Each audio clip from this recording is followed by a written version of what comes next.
Family ignored me. After losing my job, so I quietly sold our cottage, started over. Now they're desperate to reconcile. 3 months ago, I felt certain my life was exactly where I'd always dreamed it would be. At 48, I held a senior position as an operations manager at a thriving tech firm in Seattle, lived in a spacious home, and owned a serene lakeside cottage in Montana.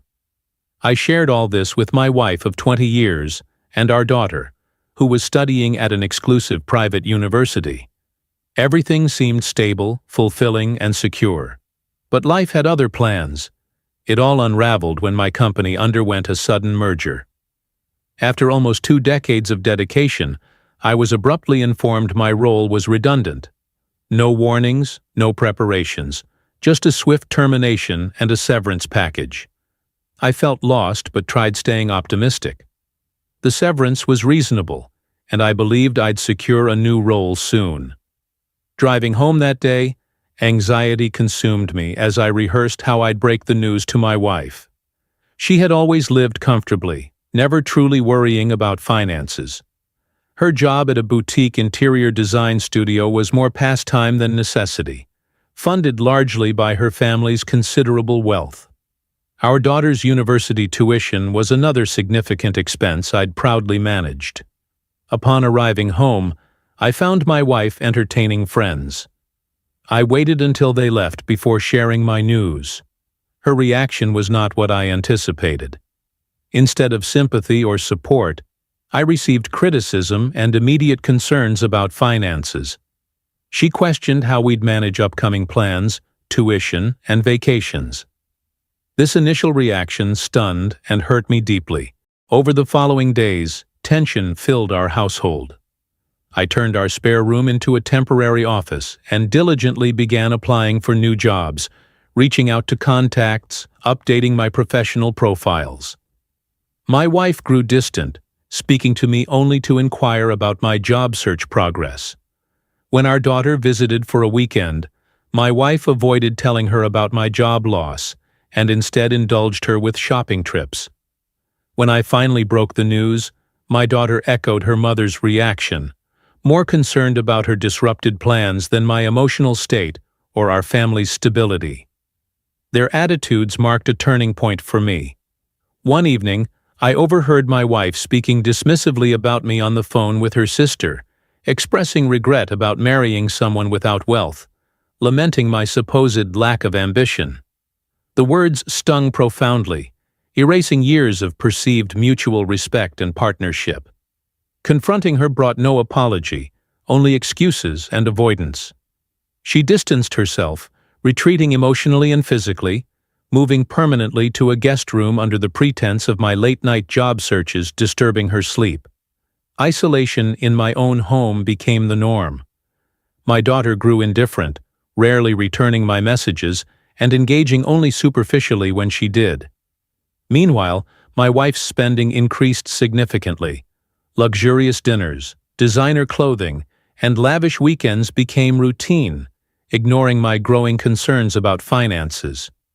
When questioned, she casually assured me her parents would cover any shortfall, a humiliating reminder of their constant disapproval of me. The final straw came upon reviewing our credit statements. My wife had arranged an extravagant European vacation for herself and our daughter without mentioning it to me. Confronted, she brushed aside my objections, accusing me of wanting to halt their lives due to my joblessness. That night I lay awake, fully grasping the conditional nature of their love. My worth was measured purely by financial capability. Amid this turmoil, an unexpected opportunity emerged. My old friend Steve called with news of a managerial role at his company's expanding branch in Colorado Springs. Though different from my previous industry, it offered a promising fresh start. After a successful virtual interview, the company offered me the position. Slightly lower in pay, but the lower cost of living in Colorado balanced it perfectly. Without informing my wife, who had essentially excluded me from her life, I prepared to relocate. Our lakeside cottage in Montana, inherited solely by me from my grandparents, was quickly sold. My wife never cherished the place, considering it beneath her standards, so it seemed an appropriate asset to liquidate. The funds helped secure a comfortable home near my new workplace in Colorado Springs. Seeking legal advice clarified my divorce options. Washington's divorce laws would disadvantage me financially, requiring hefty alimony due to our lengthy marriage and income differences. However, Colorado's laws were more balanced. Thus, I planned to establish residency there before proceeding legally.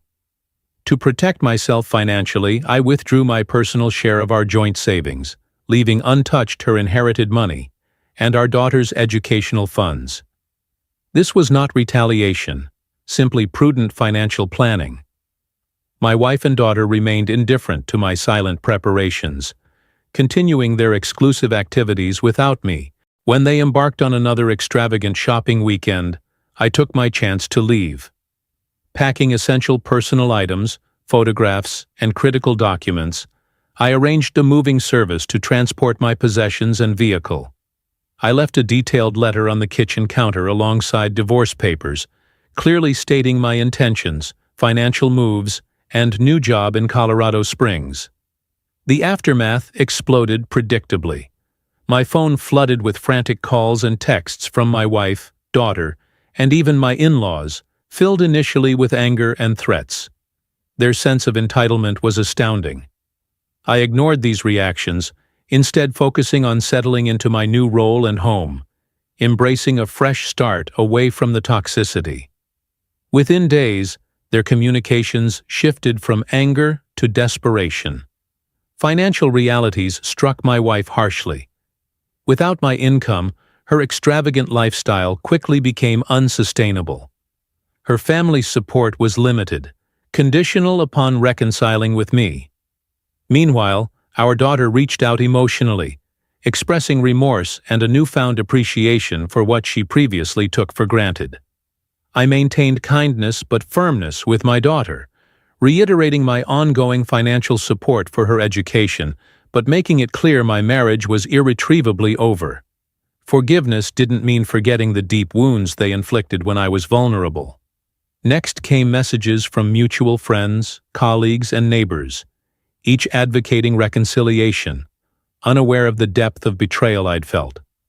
I politely declined their interventions, explaining my perspective only to trusted confidants. Weeks into my new life, my wife sent a particularly desperate message. Financial pressures had forced her to sell our Seattle home at a loss, and her family refused indefinite support. She admitted fault, begged forgiveness, and pleaded for reconciliation. Our daughter called in distress, describing her mother's emotional decline and begging for my return. Despite empathy for their hardships, I remained resolute. They had revealed their true selves clearly during our crisis, and I couldn't forget or overlook that painful lesson. I reassured my daughter of my ongoing support, reinforcing that personal boundaries were crucial for my emotional recovery. Recently, my lawyer notified me of my wife and daughter's impending visit to Colorado Springs, against his advice. Part of me is curious, wanting to see if they accept responsibility genuinely, or if their visit is merely another manipulation attempt. However, I remain cautious, determined not to revert to my previous role as their financial provider. Meanwhile, my new life thrives. Work in Colorado Springs is rewarding, highlighted by recognition for successfully securing several major clients. I've reconnected deeply with my friend Steve, expanded my social circle through local outdoor groups, and started dating a compassionate, independent woman who appreciates me for who I am beyond material contributions. Reflecting on this ordeal, I've come to realize the true nature of relationships becomes evident in challenging times. Though initially painful, discovering my family's conditional affection ultimately freed me from an unauthentic life built on illusion and materialistic expectations. At 48, I'm unexpectedly restarting life, but on terms defined by authenticity, mutual respect, and genuine connections. This painful chapter ultimately delivered clarity and opportunity, allowing me to pursue a more meaningful existence surrounded by people who genuinely value me. Regarding my wife and daughter's upcoming visit, I'm still uncertain about facing them directly. Yet, no matter the outcome, I've resolved never to resume the superficial life I left behind. Some bridges, once burned, should remain crossed. If you found this story meaningful or relatable, please subscribe to the channel for more inspiring life journeys.